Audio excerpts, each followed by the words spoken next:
નમસ્કાર વિદ્યાર્થી મિત્રો, હું મિતેશ સુરતી મારા YouTube channel the Vinayaka Educom with Mitesh સુરતીમાં આપ સૌનું ફરી એક વખત હાર્દિક સ્વાગત કરું છું.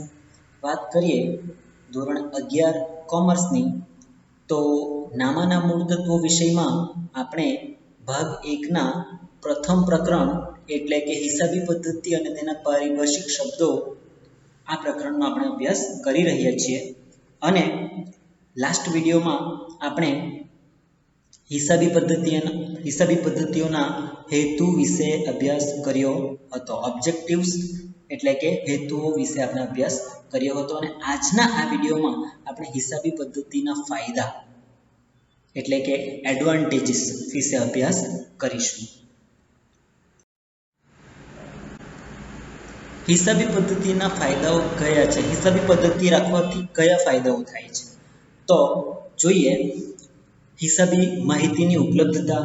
નંબર 2, નફાકારકતા જાણવા, આર્થિક સ્થિતિ જાણવા, કરવેરાનું આયોજન કરવા માટે, ધંધાનું મૂલ્યાંકન કરવા માટે, નિર્ણય ઘડતર માટે, પુરાવા તરીકે, ભૂતકાળની કામગીરી સાથે તુલના કરવા માટે, નૈતિક અંકુશ રાખવા માટે તેમજ સુધારાત્મક પગલાં લેવા વગેરે જેવી બાબતો માટે હિસાબી પદ્ધતિ ઉપયોગી થાય છે.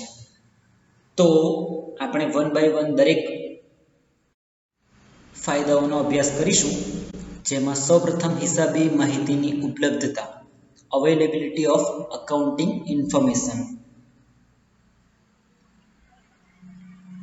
વિદ્યાર્થી મિત્રો, અહીં ધંધાના માલિક દ્વારા હિસાબી માહિતી તૈયાર કરવામાં આવતી હોય છે. આ માહિતી તૈયાર હોય તો માલિક જ્યારે જરૂર હોય ત્યારે તેનો ઉપયોગ કરી શકે છે. દાખલા તરીકે માલિકને બેંકમાંથી લોન લેવાની હોય તો આ તૈયાર થયેલ હિસાબી માહિતી બેંકમાં રજૂ કરીને પોતાના ધંધાની સ્થિતિ દર્શાવીને લોન પ્રાપ્ત કરી શકે છે. એટલે કે વિદ્યાર્થી મિત્રો, દરેક ધંધાકીય વ્યવહારની વાત કરીએ તો દરેક ઉદ્યોગ ધંધામાં દરેક વ્યવહારની નોંધ કરવામાં આવતી હોય છે.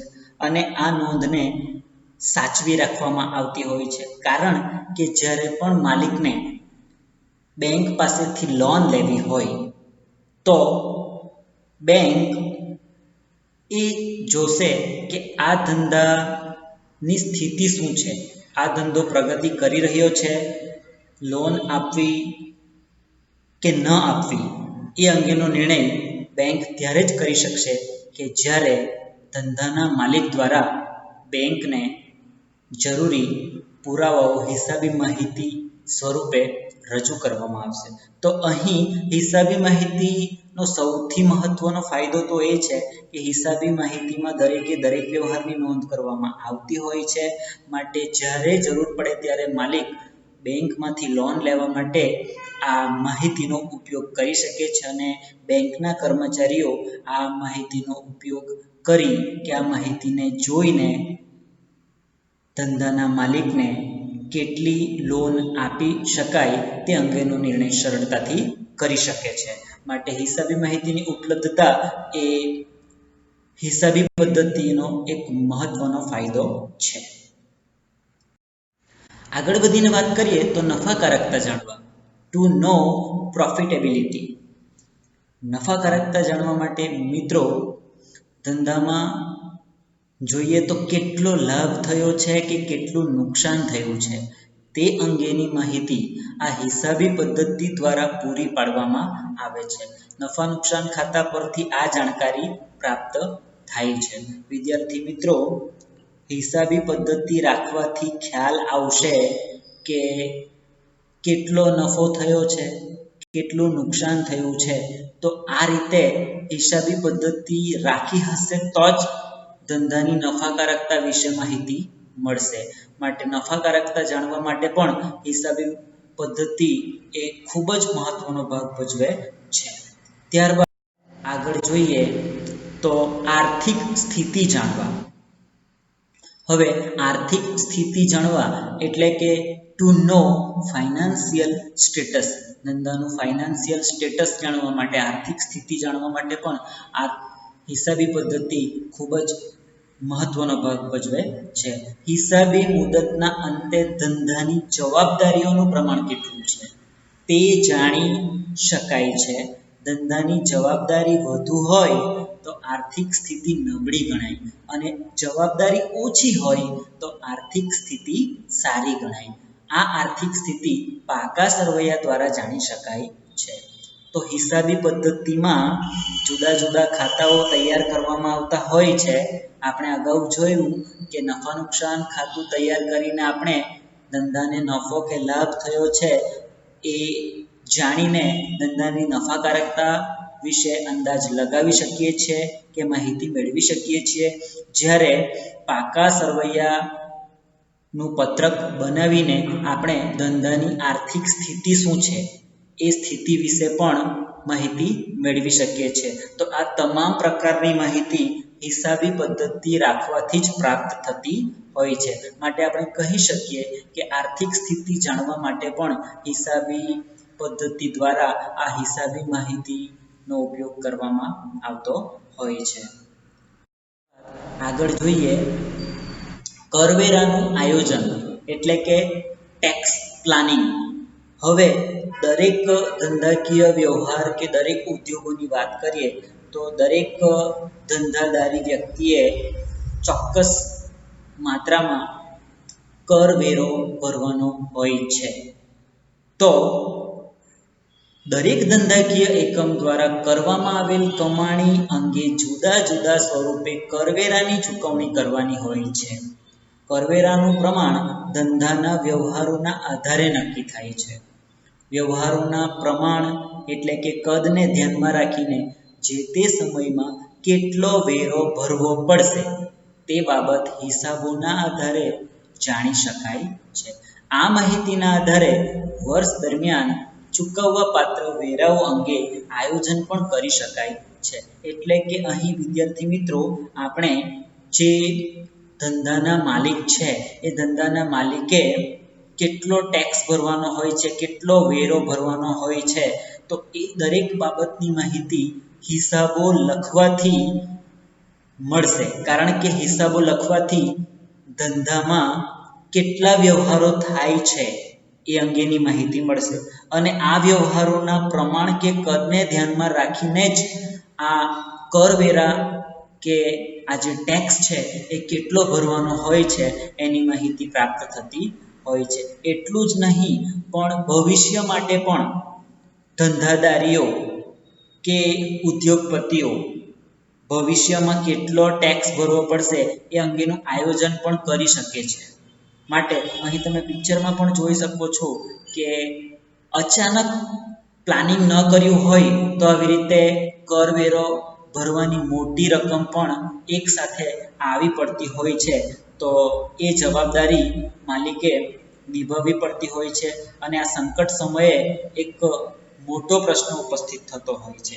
માટે આ રીતે હિસાબી પદ્ધતિમાં હિસાબો વ્યવસ્થિત રાખવાથી વ્યવહારો કેટલા થાય છે એ દરેક વ્યવહારોનું કદ કે વ્યવહારોનું પ્રમાણ જાણીને એ પ્રમાણે હિસાબી માહિતીના આધારે કેટલો ટેક્સ ભરવાનો છે અને ભવિષ્યમાં ટેક્સ કે કરવેરાનું આયોજન પણ કરવામાં આવતું હોય છે.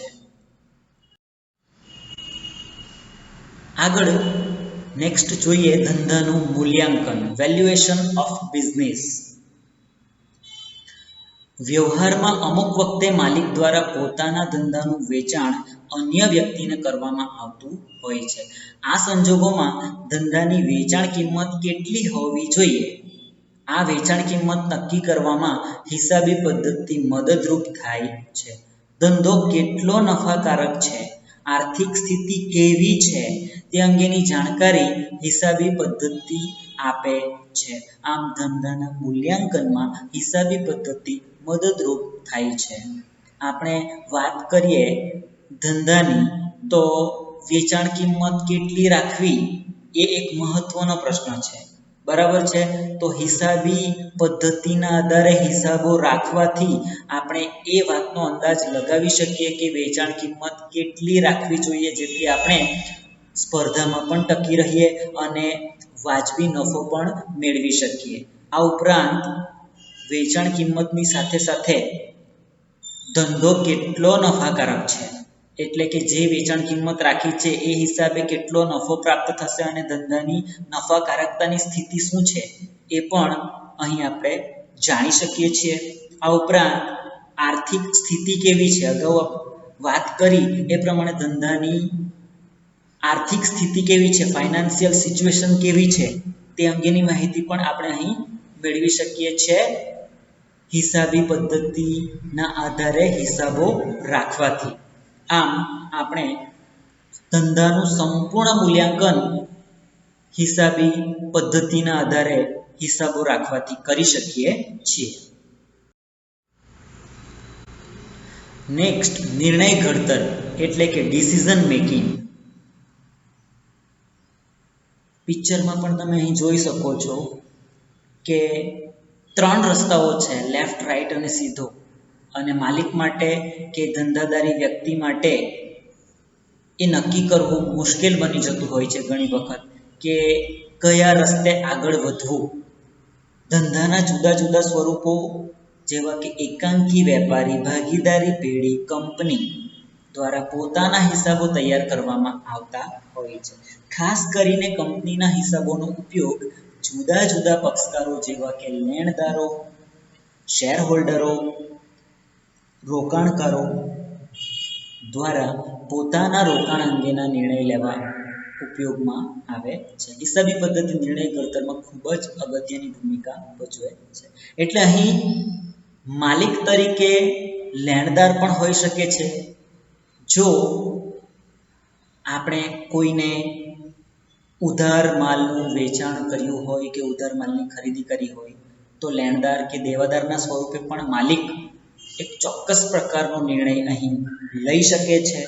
શેર હોલ્ડરો કઈ કંપનીમાં રોકાણ કરવું, કઈ કંપનીના શેર ખરીદવા કે જેથી ભવિષ્યમાં એમને સારો એવો લાભ મળી શકે એ અંગેનો નિર્ણય પણ લઈ શકે છે.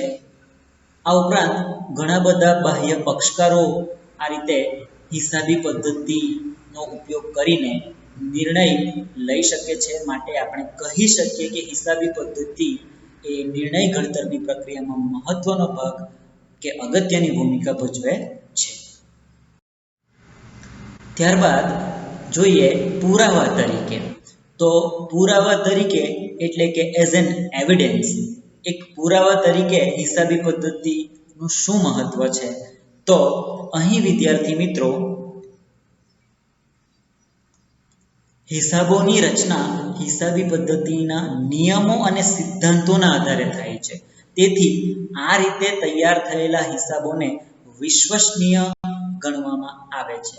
આ વિશ્વસનીયતાના ગુણના કારણે કોઈ પણ વિવાદ વખતે આ હિસાબો પુરાવાની ગરજ સારે છે. દાખલા તરીકે ભાગીદારી પેઢીના ભાગીદારો વચ્ચે હિસાબોના સંદર્ભમાં કોઈ પણ વિવાદ ઊભો થયો હોય ત્યારે ન્યાયના હેતુસર આ હિસાબોનો પુરાવા તરીકે ઉપયોગ કરી શકાય છે. વિદ્યાર્થી મિત્રો, જે તે વ્યવહારની નોંધ નામાના ચોપડામાં થતી હોવાથી આ ચોપડાઓને પુરાવા તરીકે સાચવી રાખવામાં આવે છે, જેથી ભવિષ્યમાં માલિક, લેણદાર કે દેવાદારો વચ્ચે કોઈ સંબંધમાં ખામી ન આવે, કોઈ વિવાદ ન ઊભો થાય.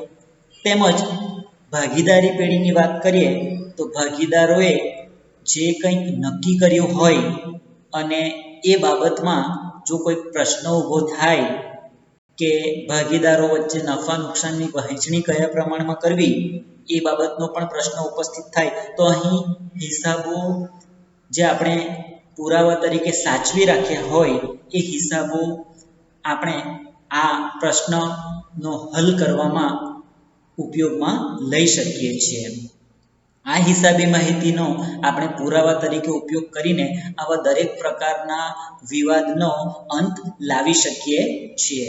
હિસાબોમાં દરેક વ્યવહારની વ્યવસ્થિત માહિતી લખેલ કે નોંધેલ હોવાથી આવા દરેકે દરેક પ્રશ્નનું સમાધાન સરળતાથી કરી શકાય છે. માટે આપણે કહી શકીએ છીએ કે પુરાવા તરીકે હિસાબી પદ્ધતિનું મહત્વ અનોખું છે. આગળ નેક્સ્ટ ભૂતકાળની કામગીરી સાથે તુલના, કમ્પેરિઝન વિથ પાસ્ટ ઓપરેશન્સ. હિસાબો એટલે હિસાબી પદ્ધતિના નિયમો અને સિદ્ધાંતોમાં ફેરફારો થતા નથી.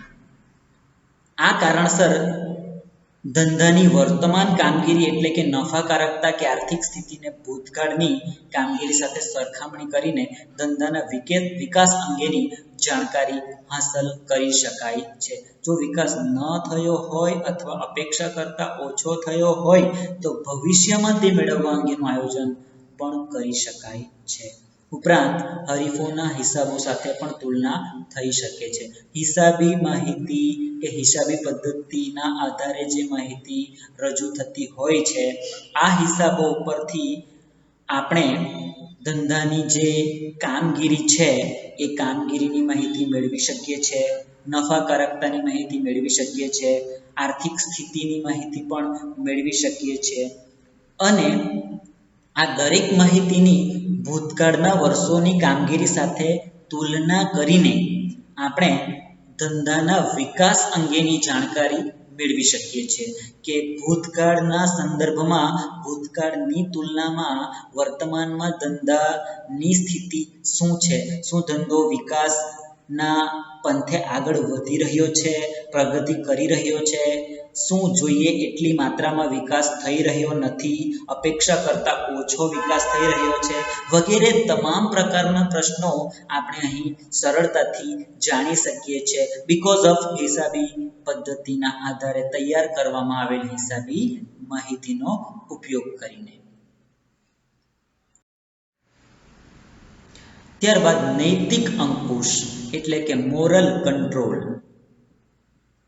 હિસાબો લખવામાં આવે છે તે પુરાવા તરીકે ઉપયોગમાં લેવાય છે. તેથી કર્મચારીઓ દ્વારા કોઈ પણ પ્રકારની નાણાકીય ઉચાપત કરવા અંગેનો અવકાશ ઘટે છે.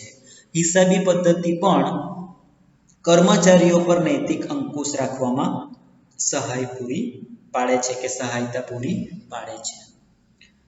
અહીં હિસાબો લખવા કે નોંધવામાં આવતા હોવાથી તેનો આપણે પુરાવા તરીકે ઉપયોગ કરી શકીએ છીએ, બાબત આપણે જોઈ ગયા છે.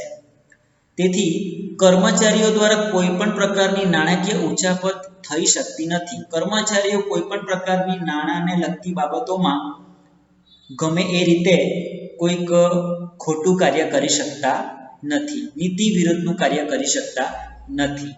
કારણ કે હિસાબો વ્યવસ્થિત રાખ્યા હોય તો માલિકને કે સંચાલકને એ બાબત ધ્યાનમાં આવી જતી હોય છે. માટે કર્મચારીઓ આ રીતના પગલાં ભરવાથી અટકે છે અને આ રીતના નાણાકીય ઉચાપત કરવા અંગેના જે બનાવો હોય છે એ બનાવો બનતા નથી. હિસાબી પદ્ધતિ એ કર્મચારીઓ પર અંકુશ રાખે છે, એ પણ નૈતિક પ્રકારનો અંકુશ, એટલે કે દરેક કર્મચારીઓ પોતાની નૈતિકતાના આધારે જ કાર્ય કરવા મજબૂર બનતા હોય છે. કારણ કે હિસાબી પદ્ધતિ રાખવાથી કોઈ પણ કર્મચારી એવું કોઈ અનિચ્છનીય કાર્ય કરી શકતા નથી. કારણ કે હિસાબી માહિતી ઉપરથી આ દરેક પ્રકારની ભૂલો કે છેતરપિંડીને આપણે સરળતાથી શોધી શકીએ છીએ અને નીતિ વિરુદ્ધના આ કાર્યને અટકાવી શકાય છે. માટે આપણે કહી શકીએ કે હિસાબી પદ્ધતિ નૈતિક અંકુશ તરીકે મહત્વની કામગીરી બજાવે છે. ત્યારબાદ સુધારાત્મક પગલાં એટલે કે કરેક્ટિવ મેઝર્સ. વ્યવહારમાં ઘણી વખતે ધંધાના માલિકો કે સંચાલકો દ્વારા ભૂતકાળમાં એવા નિર્ણયો લેવાયા હોય જેના કારણે નુકસાન થયું હોય. આ નિર્ણયોની અસર હિસાબોમાં પ્રતિબિંબિત થતી હોય છે. આવા પ્રકારની ભૂલ ફરીથી ન થાય તે અંગેની કાળજી રાખવામાં આવે છે અથવા તે અંગે સુધારાત્મક પગલાઓ લેવામાં આવે છે. વિદ્યાર્થી મિત્રો, કેટલીક વખત ધંધાના માલિકો કે સંચાલકો દ્વારા એવા નિર્ણયો લેવાઈ જતા હોય છે કે જે નિર્ણયોના કારણે ધંધાને ઘણું મોટું નુકસાન સહન કરવું પડતું હોય છે. ધંધો નુકસાનના પંથે આગળ નીકળી જતો હોય છે.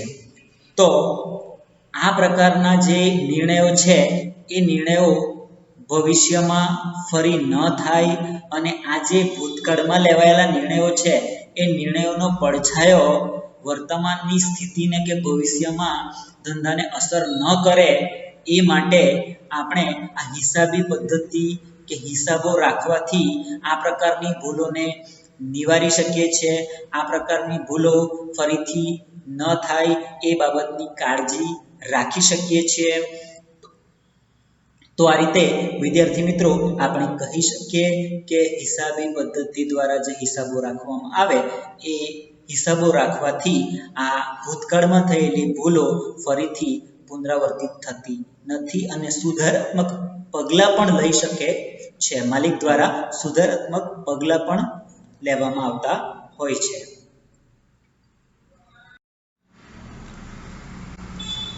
વિદ્યાર્થી મિત્રો, જો આપને આ વિડીયો પસંદ આવ્યો હોય તો વિડીયોને લાઈક જરૂરથી કરજો અને આ YouTube ચેનલને સબસ્ક્રાઈબ કરવાનું ભૂલશો નહીં, જેથી કરીને આવનારા સમયમાં ધોરણ 11 કોમર્સને લગતા આવા જ વિડીયોઝના નોટિફિકેશન આપને આપના મોબાઈલ ફોન ઉપર સરળતાથી મળી રહે અને આપ સરળતાથી અભ્યાસ કરી શકો. Thank you so much for watching this video. Next વિડીયોમાં આપણે હિસાબી પદ્ધતિની મર્યાદાઓ અને હિસાબી પદ્ધતિના પારિભાષિક શબ્દો વિશે અભ્યાસ કરીશું. Thank you so much for watching this video. Thank you.